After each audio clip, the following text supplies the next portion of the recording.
Hey, I'm Jen. In life, I've learned that adversity is a stranger to no one. The way we cope is a huge indicator of our character. We want to make choices from confidence, empowerment, and trust, instead of letting our circumstances control us. Let's talk about how.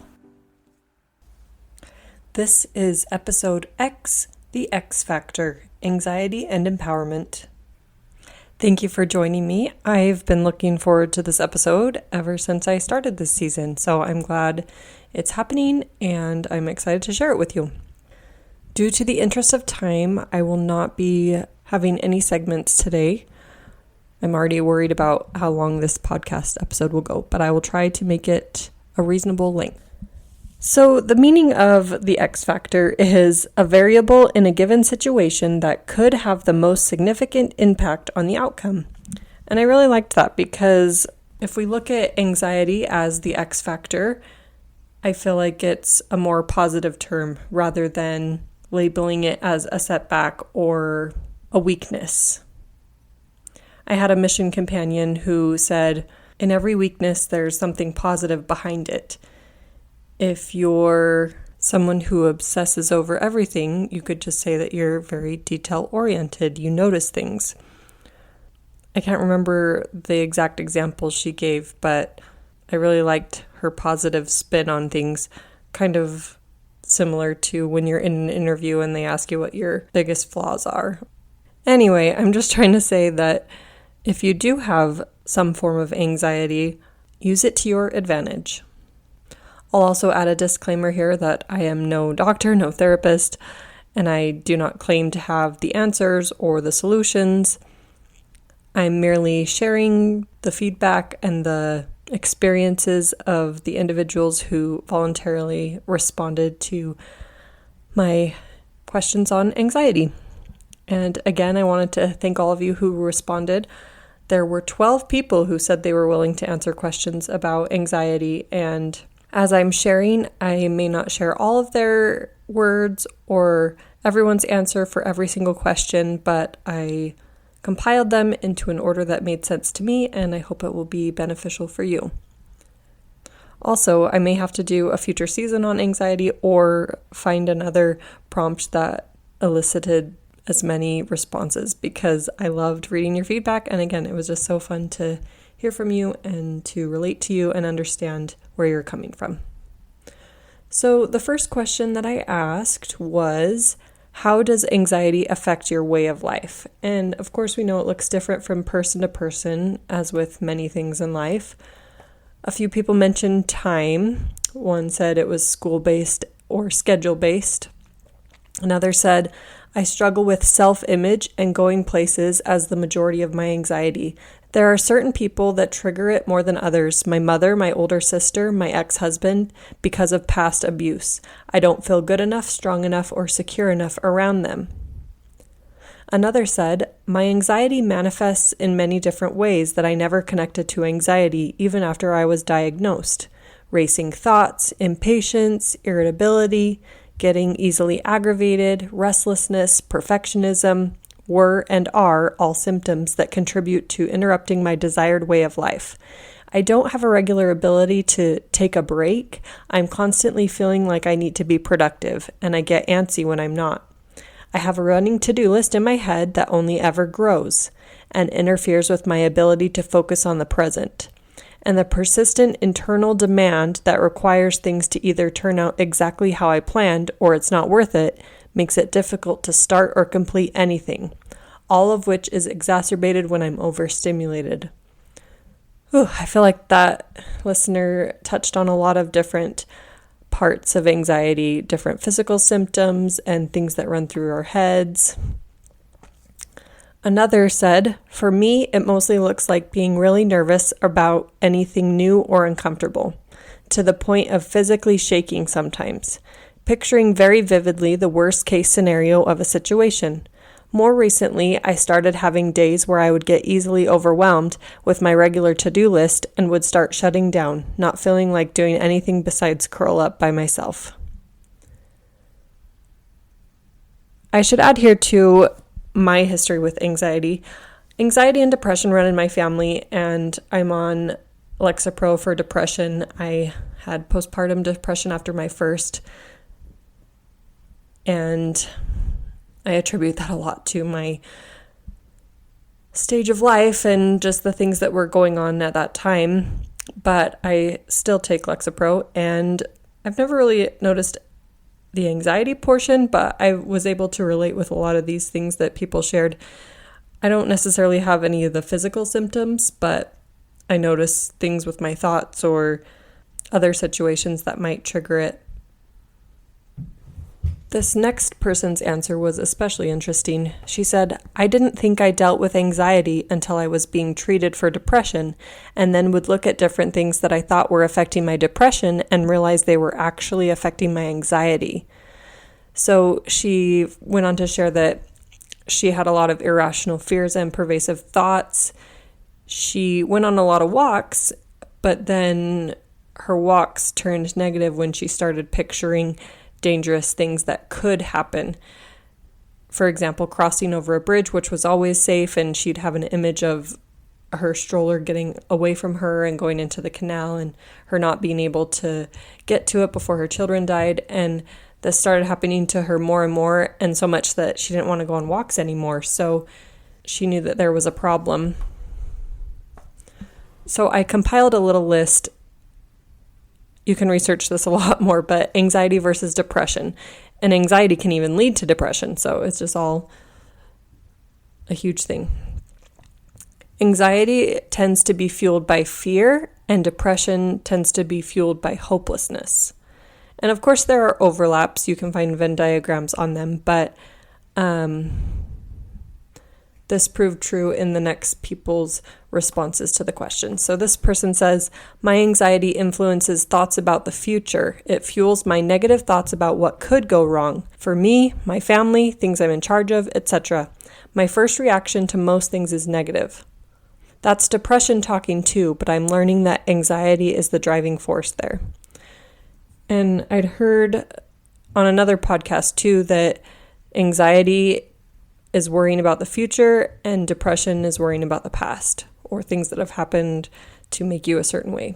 The next listener writes, not so much anymore. I used to have a lot of avoidant behaviors and then would let stuff build up, which just made it worse. I struggled with negative intrusion thoughts and I would get really stuck on something. I worked out a lot in therapy. Another responder wrote, if I don't control it, it will control me. It affects the way I think about everything. It's a daily constant battle arguing with the voices inside my head. It affects people to varying degrees and in different ways. I just want to put a plug here for thought work. With those voices inside your head, some people would say, just don't think about it. Haha, right, that's easier said than done, huh?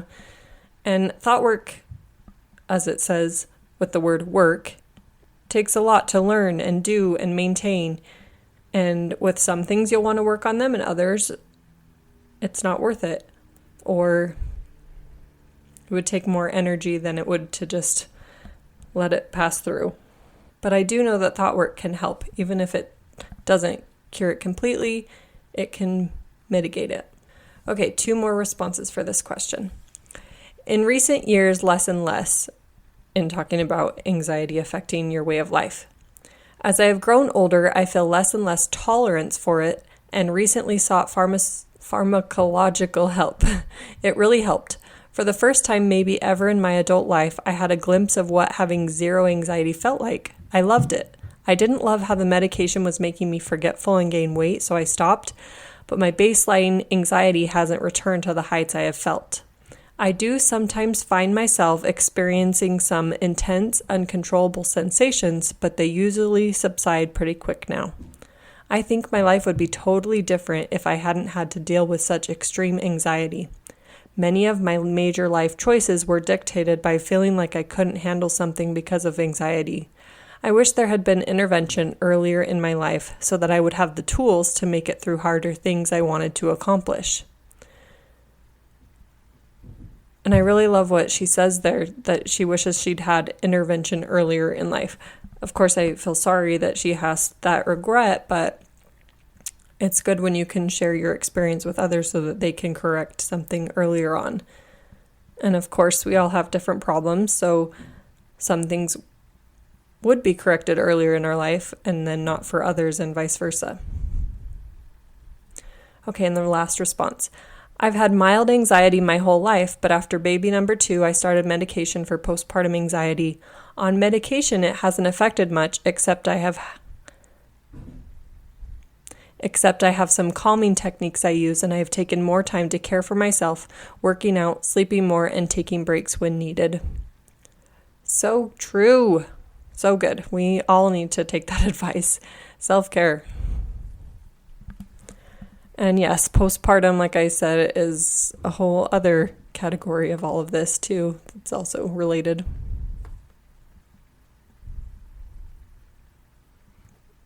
Okay, on to question number 2. And I asked 5 questions just so you know the trajectory of where this is going or how long it's going to go. So question number 2 was, can someone with anxiety still feel empowered? What would that look like? And everyone answered with a resounding yes. It wasn't just, yeah, they can. It was lots of exclamation points, absolutely yes, all the things. And I totally agree. I especially liked what one person said. She said, everyone can feel empowered, mental health problems or not. I'm an advocate for normalizing mental health. Someone with a physical disability can find ways to be empowered, and others might encourage that, but people get weird about mental health. So true. And we're starting to come out of that, but still, there's that stigma. Okay, and so then the rest of the answers focus on what does that look like, that anxiety and empowerment. Empowered to me would look like someone who has support, resources, and a balance in things. Amen. Related to intrinsic rewards, personal development, internal calm, and individual quiet inverted ways. Next, actually listening to your... Next, this listener says, actually, listening to your podcast has done a lot to help me feel empowered. Super nice of you, thanks. Just by taking the time to recognize and give name to what I'm feeling and analyzing my triggers is a huge step in helping me feel like I have a say in the matter and that I can control certain things and learn to deal with the things that I can't. Recognizing that even the way I think doesn't have to be that way if it's not helpful to me. And learning tools to help me regulate and adjust my thoughts so that I can find more joy in the everyday and not feel so constantly defeated. So true. Love it. 100%. And that's part of the reason I started this podcast, was to spread the idea of thought work and naming the emotion and those sorts of things. Again, I learned it all from Jody Moore, and she can say who she learned it from and so on and so forth, but we're just spreading the knowledge. Next, this person says, I think you can feel empowered when you have tools to deal with it, referring to anxiety. There isn't anything wrong with you. This is just something you're struggling with, so here's some strategies to help. I love that. It's so important not to label yourself with what you struggle with. It's just something that's going on and something you can overcome or deal with. Next, this responder says, when I am able to redirect my anxious thoughts is when I feel empowered. It's hard and sometimes requires assistance, but I love how I feel when I conquer a fear or allow myself to feel happy during a stressful time.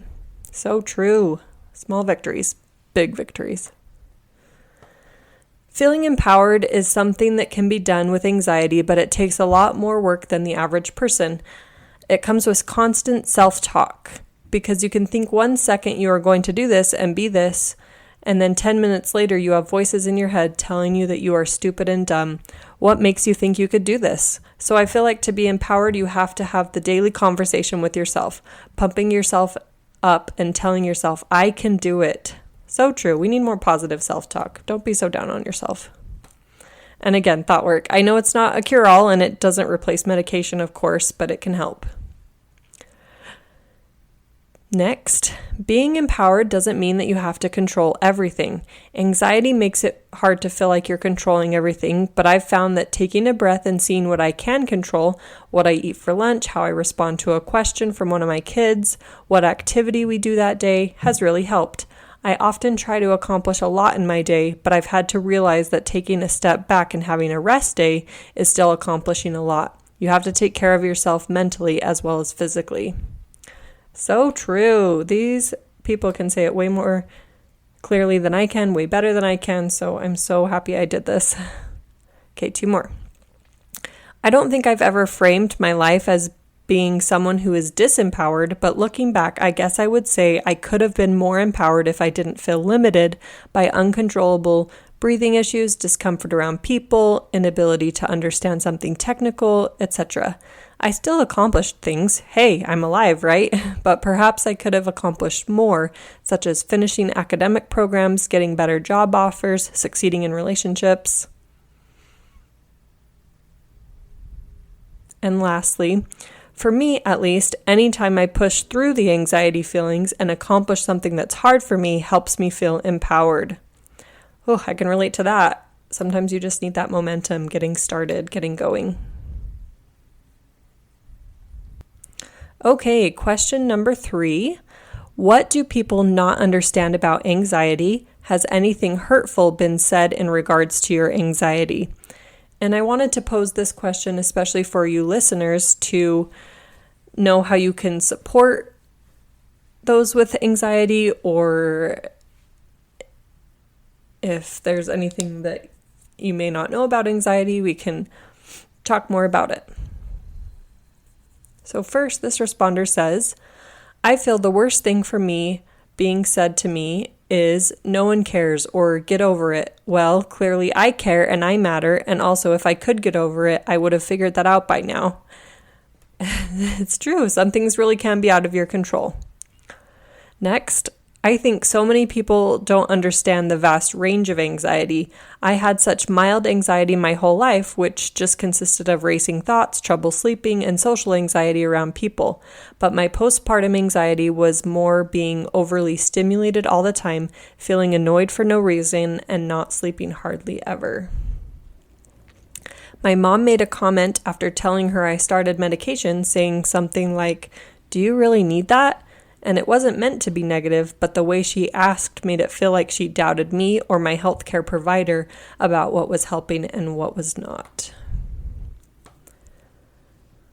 Next, one of the hardest things for me is when people tell you, just don't worry. If it were that easy, I would have done it forever ago. It's not something I want to / enjoy doing. It's a legit problem in my brain. If someone had low blood sugar, you wouldn't just say, okay, tell it to be better, and bam, it will be better. Their body can't fix the problem. So yes, there is medicine that will help with the anxiety, but it isn't a cure-all. Yes, it helps lessen the symptoms, but you still have to fight every day. Just like diabetes, they can take medicine to help, but they have to put in the work with their eating habits to help improve it more. One thing that is really confusing to people is sometimes you have zero reason to be nervous or have no idea whatsoever why you're nervous. People always say, how do you not know? And the answer is simply, I have no idea. Sometimes I'm nervous and cannot explain why. And I think that's interesting because I had never thought of that before. I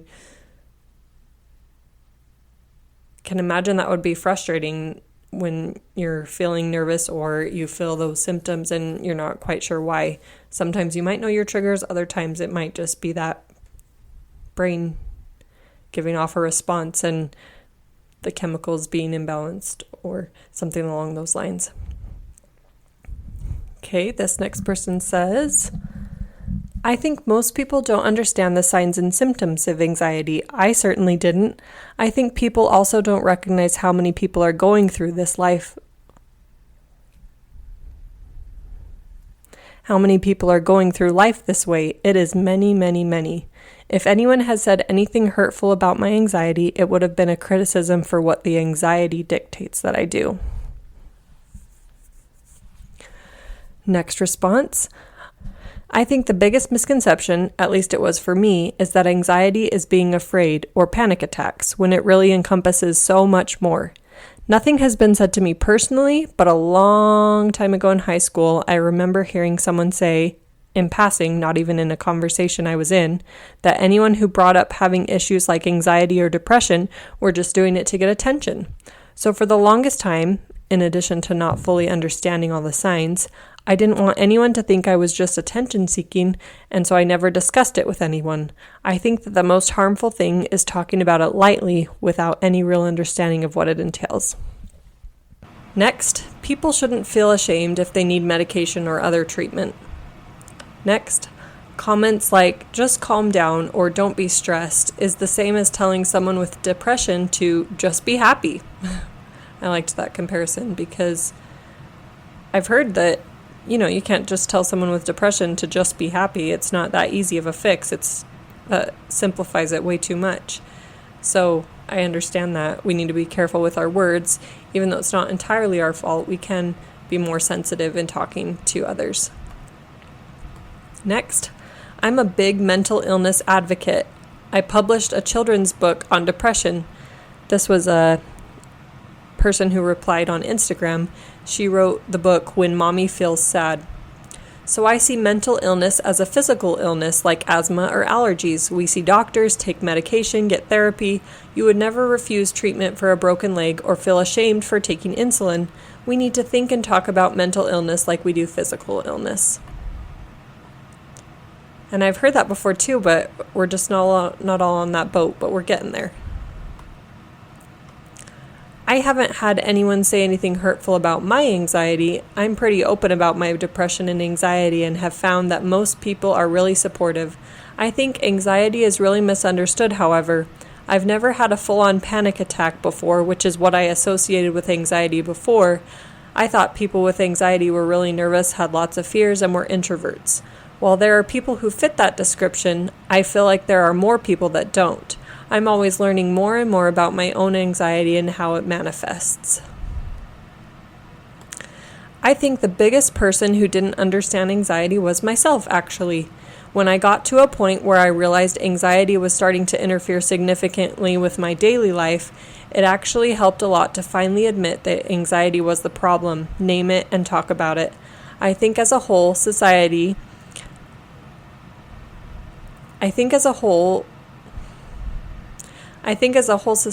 we are coming to better understand and accept and accommodate mental issues like anxiety. Nothing hurtful has been said to me, but I'm also relatively new to admitting that I have anxiety and haven't really talked about it with many people. It also hasn't really stopped me from doing anything I've committed to. Okay, on to question number 4, and this is similar to question number 3. Hopefully there will be some takeaways here in how you can support those with anxiety. So question number 4, what or who has been your biggest support and why? Lots of husbands have been biggest supports, so you as a spouse can be a support. And then, of course, psychiatrists, therapists, and good friends and mothers. So we'll go through the responses. My husband is my biggest support by far. I have talked to many friends and others who struggle with depression and or anxiety, but my husband has put up with so much. He's put up with me trying to figure out what was wrong with me, as well as my continual medication struggle, trying to find the right medication and dosage. He constantly puts up with me now because even if you're on medication, it doesn't mean you're not going to get touched out or have a hard day with the kids. He has been amazing with giving me breaks or alone time when I need it, and I am so, so grateful for everything he has done for me. Another husband. All these husband shout-outs. Love it. My husband always has and always will be my biggest supporter. He was put on PPD, PPA, postpartum depression, postpartum anxiety, watch after both kids because I was so worried about struggling and not recognizing it and not doing something to help it. He always has encouraged equal childcare responsibility, letting me have breaks and nights off and checking in with me all the time. Next, my husband. He listens really well, which helps me to process my feelings. He offers a lot of reassurance even when I'm struggling. Next, having a reliable and understanding partner has helped immensely. I can call him anytime I am feeling overwhelmed and vent a little, and it seems to help. Teachers I have had in my profession who have educated me about trauma and being a trauma-informed person has helped immensely too. Definitely my husband. Even with his lack of experience or knowledge of what it all is, he is constantly patient with me and recognizes, better than I do, when I need to take a step back and breathe or just take some time for myself. Okay, those are all the husband shout-outs. Good job, husbands. My psychiatrist, not only in diagnosing me, but also in asking the right questions and recognizing the signs and symptoms and knowing the appropriate medications and what to watch out for. A good therapist, which is not always easy to find, but can be a huge aid in teaching skills to implement for getting through your struggles, helping you pinpoint triggers and root causes so that you can figure out ways to overcome them and adapt to help you lead more of the life you desire. And I had to ask this person the difference between a psychiatrist and a therapist. We all need a refresher. And she said, therapists are not qualified to handle medication. Psychiatrists are like a middle ground between primary care physicians and psychologists. They attend additional schooling on top of psychology requirements to learn the medical side and interactions with the body. So, there you go. A really good friend I met more recently who is very authentic and open to sharing her experiences. It's so nice to have someone in person go, me too, and share in the trouble, funny experiences, and hope. My biggest support for my life has been my mother. She suffers with anxiety herself, so most of what I feel, she has felt herself. So with her experience, she has taught me how to help control my anxiety through her own experience. Over the past few years, I have discovered going to actual therapy, and I can't talk highly enough about it. I honestly wish I would have gone sooner and been able to experience more of it. I wish it was more easily available to everyone. Anxiety or not, I feel like every human should go to therapy. Next, I have found great help through working through a therapist. The value of their help cannot be overstated. Next, one of my oldest best friends has actually been the biggest support. We sometimes don't talk for a long time, but when we do, we can share anything and everything. I've talked through a lot of things with her over the years. She told me about getting a therapist and some of the things she was figuring out for herself. That led me to think about things and gain the courage to discuss it with my own doctor. And then she mentions her husband, of course, has been a huge support in her life and was willing to help her try different things to help her feel better. My medication.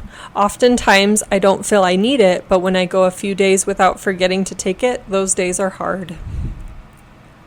Next, some things that help me are exercising, taking care or time for myself, and spending time with my cute nieces and nephews. Kids really brighten my day because they don't have a care in the world and they think the little things are the best things.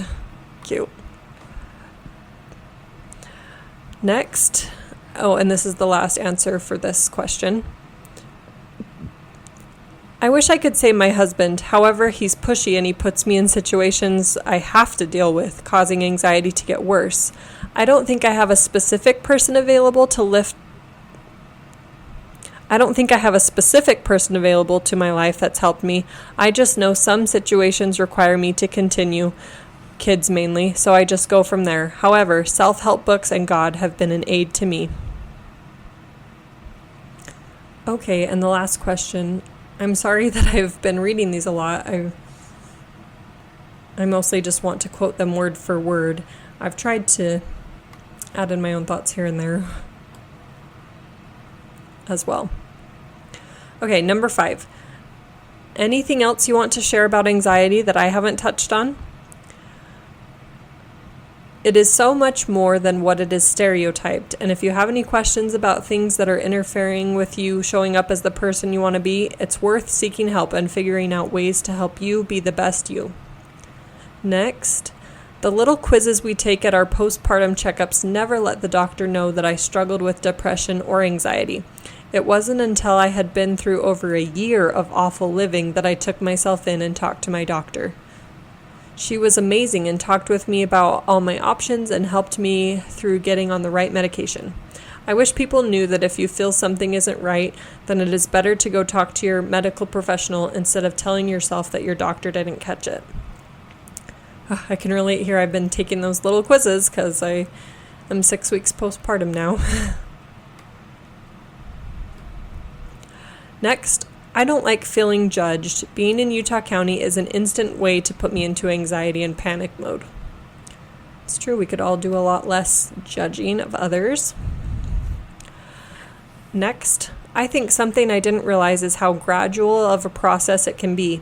I think I've had anxiety building up for a long time before I decided to do anything about it. Also, it's a reversible process. The medication I'm taking is usually only taken for 6 months to 1 year. I'm hoping to not need it for long and be able to have better coping skills for the future. That was new to me. I didn't realize that it was reversible or that you could go off of it. I guess that makes sense though, as with any medication or many medications. There is a great book you should check out if you haven't already, and that is What Happened to You by Bruce Perry and Oprah. It really explains how valuable it is to look at things through a trauma-informed perspective because many, if not all of us, have experienced some level of trauma in our lives. This trauma shows up in a variety of ways and asks us to be kinder, more understanding people. And that was an interesting one too, especially because I did an episode on trauma and a couple of the people that responded mentioned that their anxiety was triggered by past trauma. And lastly, many people mentioned normalizing the stigma. Again, just talking about it more, being open and aware. So I encourage you to be open and understanding and a listener to any who might open up to you or to anyone in your family that might be experiencing anxiety or, of course, anything for that matter. We could all be better humans. So thank you for listening, and let me know what you thought about this episode, if it was helpful, if I need to find out a different way to do it instead of reading, and I will talk to you again next week. I apologize for any editing mistakes this episode may have. I didn't dedicate a lot of time to editing just because of how long it took to record, as you might understand. And I did remember one more thing I wanted to add. All the people who sent in responses were more than willing to answer any follow-up questions, and they seemed really happy to have participated in the experience. So again, if anyone is open about their anxiety, and it sounds like many people are, it's a good thing to talk more about and to be more aware of and to lessen the stigma in our society. Thank you for joining me on the podcast today. You can find me on Instagram at aisforadversity or email me at jenbank16@gmail.com. I'd love to hear from you.